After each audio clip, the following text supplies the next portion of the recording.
guys here for us, and get some Dunlop rubber down onto the track. There we go. Drop the hammer. Bit of smoking from some of those tires, and whoa, is that Liam? It is. Liam is stalled on the grid, and that is not the way he wanted to start things out there. That is for sure from what is about 6th place on the road, heading down towards turn 2. Someone's off the track as well, running wide out of turn 1. So we've got one man stalling on the line, somebody running wide out of turn 1 and dropping right to the back of the pack. A massive move there from Karabo to get himself up into, it looked like 6th place on the start there. But Liam Plone, they're trying to get that car off the grid. You don't want to end up with a safety car situation because that car is still stuck there. They've got half a lap to get that car moved as they head up into turn 4. There's cars everywhere. And it's the Karabo Racing Academy of Aqil Alibhai looking to move himself up into 2nd place on, it looks like Mikel Bezuidenhout. He's got the run up into 5. On the brakes they go. And it looks like Aqil Alibhai able to get that Karabo Racing Academy car up into the front. Ooh, a little bit of argy-bargy in the background. 27 out of shape there. Not what you want to be doing on that little point in time. That's Adam Kaji, who got slightly out of shape coming out of turn 5. But it was actually a big move from Aqil Alibhai on Shirin. Shirin Naidu, you'll pick up slightly different livery on that car. It also caught me out. It's the white cowling over the engine cover that's slightly different. So some big maneuvering happening through that field as they come through to complete the first lap in anger. Guido looking for a way past on Karabo Malemela. Karabo moving his way up the field. 3 cars into 1, doesn't go on the exit of 1. That looks like an Awaya entry. Yeah, I think that might be Guido. Guido might have been sent sideways there to the back of the pack, so that's not what he wanted. Dropping to the back of that pack. No, that's not Guido. That would be one of... so safety car. There we go. Safety that was car Bianco Ferri, unfortunately, that was sent out onto the outside Bianco. there. Yeah, the SC has to come out. Car stuck on the inside of the track there at the on the main straight. You don't want to be coming through there in anger with the car stopped on the side hopefully of the lead cars will slow down slightly to allow the Toyota Corolla through there. It is a quick little GR Corolla that Pretoria North Toyota has given us here. But confirmation of that, yes, it was.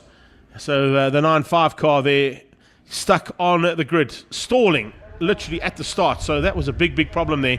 And I think that's the reason why they've had to build a safety car out, is they need to try and get that car out of harm's way, if possible. It is in a safe place right now, or safe-ish place, I would say, right now. But probably not the ideal position to be in on a single-seater. There we go. So recovery vehicle going in.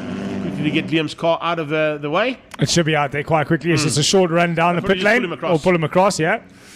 Aqil Alibhai, Apex Court Sets and LSM Group. Aqil freshly coming from F4 India. Yes. And now applying his coaching trade to the Karabo Racing Academy. Karabo Racing based in Red Star, so maybe why Aqil had the pick of the litter when it came to pace there at Red Star. It's a track he's done a few laps on, and a track that he's coached a few laps on. And coaching definitely does help your actual driving quite a bit. Well, at least I find spending some time coaching drivers does tend to help me out on circuit as well. So Aqil Alibhai applying his trade as driver coach, and that's allowed him to find a bit of pace around Red Star. It looks to be in the start of this race. He's found some pace here at Zwartkops as well. Mikel Bezuidenhout, this is his home circuit. He spent a lot of time around here. But at the moment, it looks like pace-wise, Aqil Alibhai just has a little bit more. The field is brought a little bit closer together. Not like there were any big gaps, to be honest, after lap 1. But here we go. We get a second bite of the apple with the restart. I'm sure the safety car will have to do one more lap. Remember, they've got to go single file on this restart, so they can't fan out. They've got to stay single file until they cross that finish line. And once they cross the finish line, they can, of course, then drop the hammer.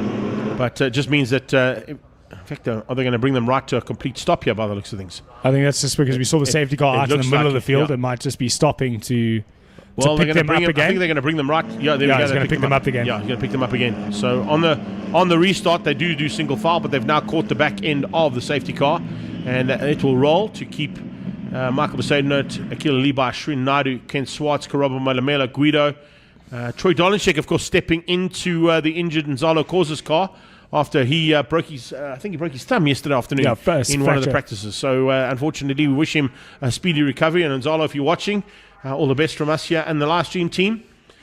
Another quick one there. The Shirin Naidu story over the week was unfortunately Bucky and trailer went missing. But the Motorsport Community Club together, we all got the news out there that we were looking for that particular trailer and that particular Bucky.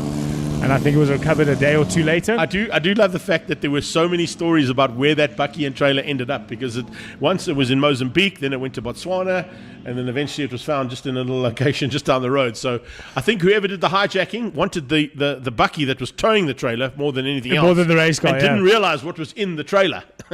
So that car recovered? The car was recovered, yeah. And we have Shirin Naidu back on track and doing a great job. He's only lost one place after the start. He's down in third.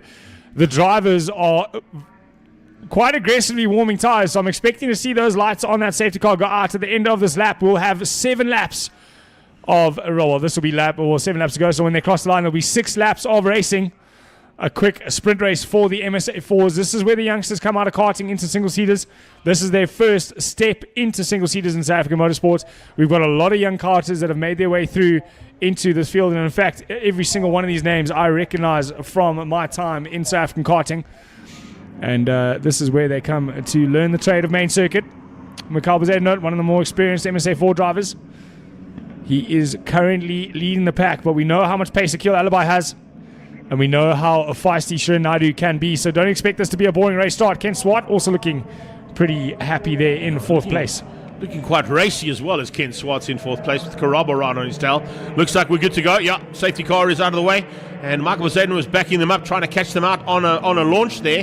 He's caught out 4th place Ken Swartz, but the top 2, in fact top 3, going with him as we get green flags and we're racing again. Yeah, looks like the only driver caught out there was Ken Swartz in 4th place. That's also hampered Karabo Malemela and Guido as they head through turn number 1. Troy Dolanchik doing a great job on a very quick return, being told that today will be the day that he gets into a car. No seat time, no track time before this. Has he been in the paddock though, or I think he works with. Okay, he's working with Nzalo. Yeah, with Nzalo as a driver coach.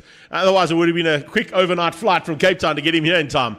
Remember, he was 2 years ago's what was then Formula 1600. Oh, he went into turn 4 there with a lot of speed. The back end just almost swapping around, and it was good to catch it, but he's got the run up on Guido up at the 5. Let's see if he's got a full send moment in him. Speak of full send, here comes Aqil Alibhai and Mikel Bezuidenhout. Mikel Bezuidenhout goes for the switchback. Alibhai quick to defend Shuts it. the door. What a move for the race lead here in race number 1. Yeah, brilliant stuff there from Aqil to get through, and Alibhai now losing or getting some ground between himself and Mikel Bezuidenhout. That's what you'd like to do right now. Not always an easy thing to do.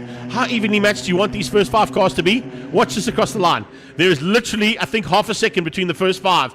Nothing in it, and F1, eat your heart out.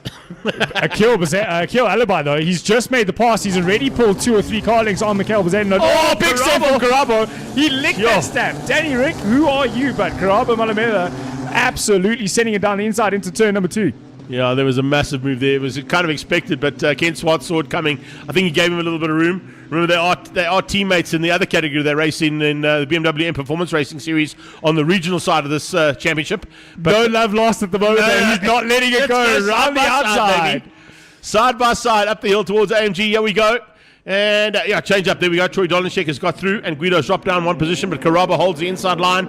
And look at Dolanchik. How late do you want to be on the brakes? He literally went up the exhaust pipe and through the gearbox of Ken Swartz to try and get onto the back end of him. He's closed that gap down. Possibilities of an overtake down towards turn 8 here. Is he close enough? He's going to have a look. Dolanchik is late on the send, didn't quite get there. Nzalo Khoza, that's how you drive your car. Absolutely insane on the brakes from Troy Dolanchik. Not to take anything away from him. He's done a great job in the MSA4 over last year and this year. But Troy Dolanchik, what a return for the man. Down onto the brakes in turn 2. He's looking for the inside again. He's not looking to hang around at all. He wants to get into that front pack. The front pack starting to spread out a little bit. It's now a battle between 4, 5, and 6. Karabo, Kent, and Troy Dolanchik as the rest of the field comes through turn number 2.